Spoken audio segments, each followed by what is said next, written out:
नमस्कार मित्रांनो, कनेक्ट एडमध्ये तुमचे स्वागत आहे.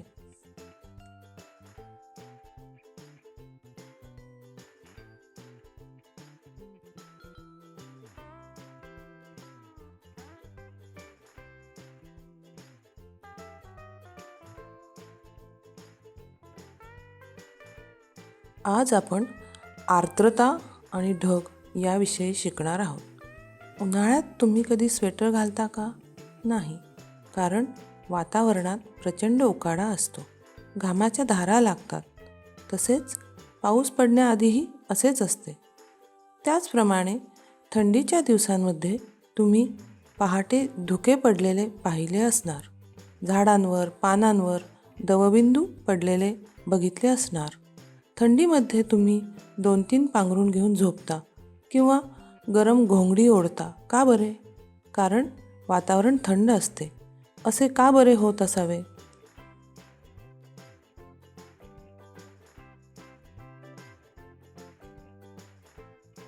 मुलांनो, तुम्ही टी व्हीवरच्या बातम्यांमध्ये किंवा पेपरमध्ये वातावरण कसे आहे याचे वर्णन ऐकले असेल.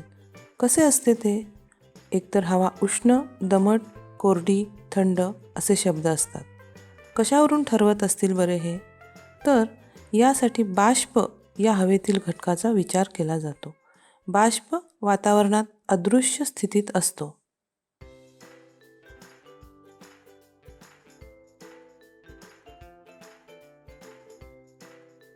मुलांनो, पाऊस कसा पडतो? सूर्याच्या उष्णतेने पाण्याची वाफ होऊन ती आकाशात जाते. तिचे ढग बनतात आणि पाऊस पडतो. पाण्याचे बाष्पात रूपांतर करण्याच्या प्रक्रियेला बाष्पीभवन म्हणतात. बाष्पीभवनाचा वेग शुष्कता, तापमान आणि वाऱ्याचा वेग यावर आधारित असतो. कोरडी व उष्ण हवा असेल तर बाष्पीभवनाचा वेग वाढतो. तसेच कोरड्या व थंड हवेतही बाष्पीभवनाची क्रिया सुरू राहते. या उलट अतिशय दमट हवा असताना बाष्पीभवनाची क्रिया मंदावते. वातावरणातील हवेच्या वाहण्याचा वेग व हवेचे तापमान जास्त असेल तर त्या परिस्थितीत बाष्पीभवनाची क्रिया जलद होते. वारा कमी वेगाने वाहत असेल व हवा थंड असेल तर बाष्पीभवन कमी होते. बाष्प म्हणजे हवेतील ओलावा होय. हवेतील बाष्पाचे प्रमाण ही हवेची आर्द्रता असते. हवेचा दमटपणा किंवा कोरडेपणा हा आर्द्रतेच्या म्हणजेच बाष्पाच्या प्रमाणावर अवलंबून असतो.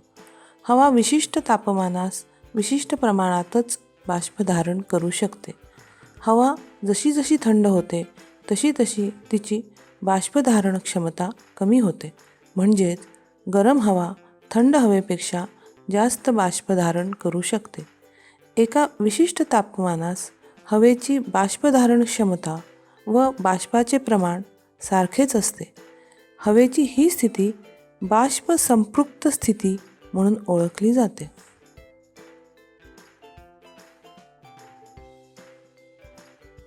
वातावरणातील हवेमध्ये असणारे बाष्प हे हवेच्या बाष्पधारण क्षमतेपेक्षा अतिरिक्त झाल्यास पावसाच्या किंवा हिमाच्या स्वरूपात पृथ्वी पृष्ठावर पडते. हवेची बाष्पधारण क्षमता हवेच्या तापमानावर अवलंबून असते. हवेचे तापमान जितके जास्त तितकी बाष्पधारण क्षमता अधिक असते. वातावरणात जसे जसे जास्त वर जावे तशी तशी हवा थंड होते.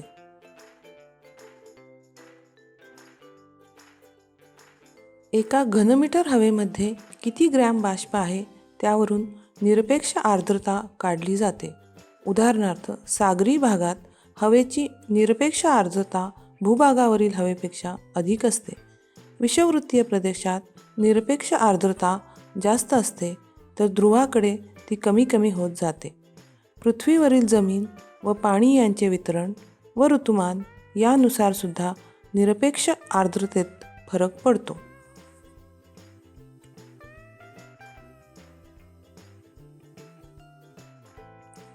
एका विशिष्ट तापमानास व विशिष्ट घनफळ असलेल्या हवेतील निरपेक्ष आर्द्रता व त्याच तापमानावरील हवेची बाष्पधारण क्षमता यांच्या गुणोत्तरावरून हवेची सापेक्ष आर्द्रता सांगता येते. सापेक्ष आर्द्रता टक्केवारीत व्यक्त केली जाते. सापेक्ष आर्द्रता बरोबर निरपेक्ष आर्द्रता भागिले बाष्पधारण क्षमता गुणिले 100. तापमानातील फरकानुसार हवेतील बाष्पाच्या प्रमाणात सुद्धा फरक पडतो. त्याचबरोबर सापेक्ष आर्द्रता बदलते. साधारणपणे सकाळी व रात्री सापेक्ष आर्द्रता जास्त असते. दिवसा तापमान वाढल्यामुळे सापेक्ष आर्द्रता कमी होते. समुद्रकिनाऱ्याजवळील प्रदेशात सापेक्ष आर्द्रता जास्त असते, त्यामुळे तेथील हवा दमट असते. वाळवंटी प्रदेशात सापेक्ष आर्द्रता कमी असते, त्यामुळे तेथील हवा कोरडी असते. मुलांनो, पहिल्या कृतीत कुकरमधील पाण्याची वाफ थंड होऊन सांद्रीभवनाने पाण्याचे थेंब निर्माण झाले. दुसऱ्या कृतीत हवेतील बाष्पाचे सांद्रीभवन झाले. सांद्रीभवन म्हणजे काय? वातावरणातील वायुरूप बाष्पाचे जलरूपात परिवर्तन होण्याच्या क्रियेला सांद्रीभवन म्हटले जाते. तसेच वातावरणातील बाष्पाचे घनरूपात परिवर्तन होण्याच्या क्रियेला घनीभवन म्हटले जाते. सांद्रीभवनासाठी तापमान कमी होणे व सापेक्ष आर्द्रता वाढणे या बाबी आवश्यक असतात. मोकळ्या वातावरणात हवेतील बाष्पाचे सांद्रीभवन वातावरणातील सूक्ष्म कणांभोवती म्हणजेच धूलिकण, क्षार इत्यादी यांच्या भोवती होते. दव, दहिवर, धुके ही जमिनीलगत, तर ढग हे जमिनीपासून उंचावर आढळणारी सांद्रीभवनाची रूपे आहेत. धुके आणि धुरके यात फरक आहेत. धुके हे हवेतील निव्वळ बाष्पापासून बनते, तर धुरके हे हवा प्रदूषित असणाऱ्या क्षेत्रात धुके आणि धूर यापासून बनते. ढग हा वातावरणात जास्त उंचीवर आढळणारा सांद्रीभवनाचा प्रकार आहे. वातावरणातील सूक्ष्म कणांभोवती सांद्रीभवन होते. सांद्रीभवन होऊन तयार झालेले ढगातील जलकण, हिमकण अत्यंत सूक्ष्म असल्याने जवळजवळ वजनविरहित अवस्थेत असतात. त्यामुळे ढग हवेत तरंगत राहतात. सूर्याच्या उष्णतेने जमीन व पाणी तापते. पृष्ठालगतची हवा तापते, ती प्रसरण पावते व हवेची घनता कमी होते. गरम हवा उंचावर जाऊ लागते. उंचावर जाताना हवेचे तापमान कमी झाल्यामुळे हवेची बाष्पधारण क्षमता कमी होते. सापेक्ष आर्द्रता वाढत जाते. हवेतील बाष्पांचे जलकणात व हिमकणात रूपांतर होते. ही त्या हवेची दवबिंदू तापमान पातळी असते. हवेतील बाष्पाच्या प्रमाणावर सांद्रीभवन पातळी ठरते. दवबिंदू तापमान पातळी देखील उंची व बाष्प यांच्या प्रमाणावर ठरते. सांद्रीभवनामुळे वातावरणात जास्त उंचीवर सूक्ष्म जलकण व हिमकण हवेत तरंगत असतात. हवेतील धूलिकणांभोवती ते एकत्र येतात व मोठ्या आकाराचे बनतात. त्यांच्या समुच्चयास ढग असे म्हणतात. समुद्रसपाटीपासून निरनिराळ्या उंचीवर वातावरणात ढग आढळतात. अतिउंचीवर तयार होणारे ढग बहुधा सूक्ष्म हिमकणांपासून तयार झालेले असतात. ढगांमध्ये बाष्पीभवनाची व सांद्रीभवनाची क्रिया एकापाठोपाठ घडत असते. ढगातील जलकणांच्या व हिमकणांच्या सतत हालचाली होत असतात. पृथ्वीवर होणारी वृष्टी विशिष्ट प्रकारच्या ढगातून होत असते. बाष्पाचे प्रमाण जमिनीलगत अधिक असते. समुद्रसपाटीपासून उंचीनुसार बाष्पाचे प्रमाण कमी होत जाते. यामुळे कमी उंचीवरील ढग आकाराने मोठे असतात, तर जास्ती उंचीवरील ढग आकाराने लहान असतात. ढगांचे निरीक्षण केल्यावर उंचीनुसार त्यांचे 3 मुख्य प्रकार करता येतात. ते ढगांच्या तळाकडील उंचीवर ठरतात. ढगांची उंची सुमारे 7,000 ते 14,000 मीटर दरम्यान असेल तर त्यांना अतिउंचीवरील ढग असे म्हणतात. जर ही उंची सुमारे 2,000 ते 7,000 मीटर दरम्यान असेल तर त्यांना मध्यम उंचीचे ढग असे म्हणतात. 2,000 मीटरपेक्षा कमी उंची असलेल्या ढगांना कमी उंचीचे ढग असे म्हणतात. सगळ्यात आधी तक्ता दाखवा. जास्ती उंचीवरील ढग. हे ढग मुख्यतः हिमस्फटिकांचे बनलेले असतात. यांचे वर्गीकरण सिरस, सिरोक्युम्युलस आणि सिरोस्ट्रेटस या प्रकारांमध्ये केले जाते. सिरस हे मुख्यतः तंतुमय असतात. सिरोक्युम्युलस या ढगांचे स्वरूप लहान लहान लाटांच्या समुदायांसारखे असते. सिरोस्ट्रेटस हे वळ्या पडलेल्या चादरीसारखे दिसतात. यांच्या भोवती बरेचदा तेजोमंडल असते.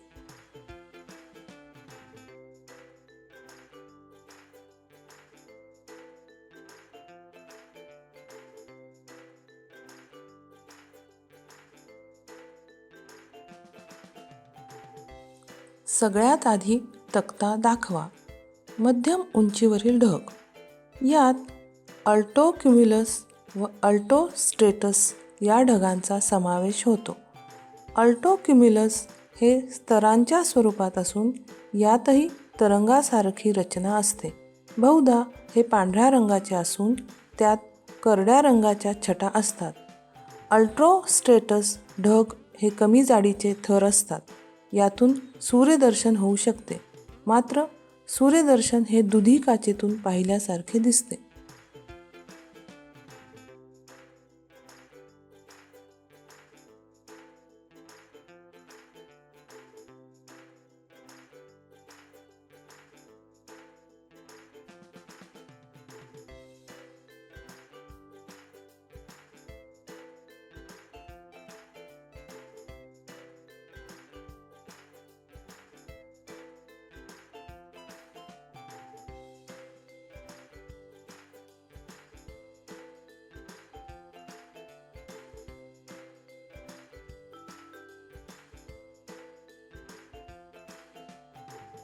सगळ्यात आधी तक्ता दाखवा.